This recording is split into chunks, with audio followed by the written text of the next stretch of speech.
ಪಾಕಿಸ್ತಾನಕ್ಕೆ ಭಿಕ್ಷಾ ಕೊಟ್ಟಿದೆ ಭಾರತ. ಸಿಂಧೂ ನದಿ ಒಪ್ಪಂದವನ್ನು ಸ್ಥಗಿತ ಮಾಡಿದೆ ಭಾರತ. ತಕ್ಷಣದಿಂದ 1960ರ ಸಿಂಧೂ ನದಿ ಒಪ್ಪಂದ ರದ್ದಾಗುತ್ತೆ. ಪಾಕಿಸ್ತಾನಕ್ಕೆ ಇದನ್ನು ರದ್ದು ಮಾಡ್ತಾ ಇದ್ದೀವಿ ಅಂತೇಳಿ ಪತ್ರವನ್ನು ಬರೆದಿದೆ ಭಾರತ. ಜಲಶಕ್ತಿ ಸಚಿವಾಲಯದ ಕಾರ್ಯದರ್ಶಿಯಿಂದ ಈ ಲೆಟರ್ ಹೋಗಿದೆ. ಕಾಶ್ಮೀರದಲ್ಲಿ ಪಾಕಿಸ್ತಾನ ಉಗ್ರವಾದಕ್ಕೆ ಕುಮ್ಮಕ್ಕನ್ನು ಕೊಡ್ತಾ ಇದೆ. ಉಗ್ರ ಚಟುವಟಿಕೆಗಳಿಂದ ಈ ಒಪ್ಪಂದದ ಉದ್ದೇಶಕ್ಕೆ ಧಕ್ಕೆ ಆಗ್ತಾ ಇದೆ. ತಾತ್ಕಾಲಿಕವಾಗಿ ಒಪ್ಪಂದವನ್ನು ಸ್ಥಗಿತ ಮಾಡ್ತಾ ಇದ್ದೀವಿ ಅಂಥೇಳಿ ಮಾಹಿತಿಯನ್ನು ಭಾರತ ಕೊಟ್ಟಿದೆ. ಏನಿ ನದಿ ಒಪ್ಪಂದ ಅಂತ ಹೇಳಿದ್ರೆ ಸಿಂಧೂ ನದಿ ಹಂಚಿಕೆಗೋಸ್ಕರವಾಗಿ ಪಾಕಿಸ್ತಾನ ಇಂಡಿಯಾದ ಮಧ್ಯೆ ಒಪ್ಪಂದ ಆಯಿತು. ಯಾವಾಗ? 1960 ಸೆಪ್ಟೆಂಬರ್ 19ನೇ ತಾರೀಕು.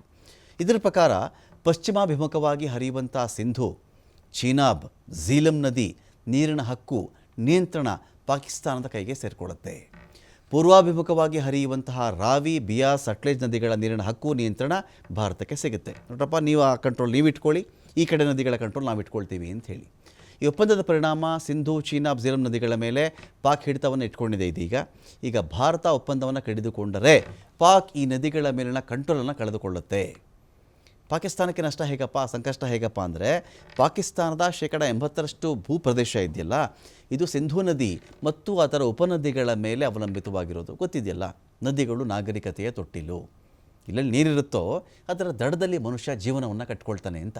ನೀರು ಬೇಕೇ ಬೇಕಲ್ಲ ಅವನಿಗೆ, ಕುಡಿಯೋಕ್ಕಾದರೂ ಬೇಕು, ವ್ಯವಸಾಯಕ್ಕಾದರೂ ಬೇಕು. ಸೊ ಎಲ್ಲ ವಿಚಾರಗಳಿಗೂ ಬೇಕಾಗುತ್ತಲ್ಲ ನೀರು. ಹಾಗಾಗಿ ಈ ನದಿಗಳ ಮೇಲೆ ಅವಲಂಬನೆ ಪಾಕಿಸ್ತಾನಕ್ಕೂ ಜಾಸ್ತಿ ಇದೆ, ನಮ್ಮಲ್ಲೂ ನದಿಗಳ ಮೇಲೆ ಅವಲಂಬನೆ ಜಾಸ್ತಿ ಇರುತ್ತೆ.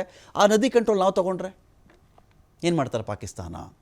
ಈ ನದಿ ಮತ್ತು ಅದರ ಮೇಲಿನ ಅವಲಂಬಿತ ಆಹಾರ ಉತ್ಪಾದನೆ 90%ರಷ್ಟಿದೆ. ಇದೇ ನೀರು ಬೇಕಾಗತ್ತೆ, ಈ ನದಿಗಳದೇ ಬೇಕು.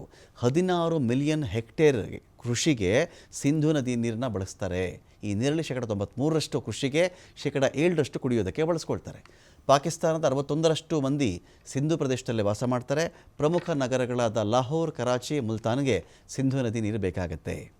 ಪಾಕ್ನ GDPಯಲ್ಲಿ ಸಿಂಧೂ ನದಿಯ ಕೊಡುಗೆ ಇದೆಯಲ್ಲ, ₹100 ಪಾಕಿಸ್ತಾನ ಸಂಪಾದನೆ ಮಾಡ್ತು ಅಂತ ಹೇಳಿದ್ರೆ ಅದರಲ್ಲಿ ₹25 ಸಿಂಧೂ ನದಿನೇ ಸಂಪಾದನೆ ಮಾಡಿಕೊಡುತ್ತೆ ಅವರಿಗೆ. ಅಂಥ ಸಿಂಧೂ ನದಿಗೆ ಬ್ರೇಕ್ ಹಾಕಿದ್ರೆ ಅವ್ರು 25% ಕಥೆ ಮುಗೀತು. ಪಾಕ್ನ GDPಯಲ್ಲಿ ಸಿಂಧೂ ನದಿಯ ಪಾಲು 25%. ಈಗಾಗಲೇ ಪಾಕಿಸ್ತಾನ ನೀರಿನ ಕೊರತೆ ಎದುರಿಸ್ತಾ ಇದೆ. ಪಾಕಿಸ್ತಾನಕ್ಕೆ ಭಾರತದ ನಿರ್ಧಾರದಿಂದ ಮತ್ತಷ್ಟು ಹೊಡೆತ ಬೀಳೋದು ಫಿಕ್ಸ್. ಭಾರತಕ್ಕೆ ಲಾಭ ಏನು ಅಂದರೆ ಸಿಂಧೂ ನದಿಯ 5 ಉಪನದಿಗಳ ನೀರನ್ನು ಭಾರತ ಬಳಸ್ಕೊಳ್ಬಹುದು. ಈ ನೀರು ಜಮ್ಮು ಕಾಶ್ಮೀರ, ಪಂಜಾಬಲ್ಲಿ ಕೃಷಿಗೆ ಬಳಸಿಕೊಳ್ಳಬಹುದು. ಜೊತೆಗೆ ವಿದ್ಯುತ್ ಉತ್ಪಾದನೆಗೆ ನದಿಗಳ ನೀರನ್ನು ಬಳಸಿಕೊಳ್ಳಬಹುದು. ಭಾರತದ ಅನೇಕ ಬರಡು ಭೂಮಿಗೆ ಇದೇ ನೀರನ್ನು ಹರಿಸಬಹುದು. ಭಾರತದಲ್ಲಿ ಜಲವಿದ್ಯುತ್ ಉತ್ಪಾದನೆ ಇದರಿಂದ ಹೆಚ್ಚಾಗುತ್ತೆ. ಆಗ ಭಾರತಕ್ಕೆ ಇದು ಲಾಭ ಆಗುತ್ತೆ ಅಂತ.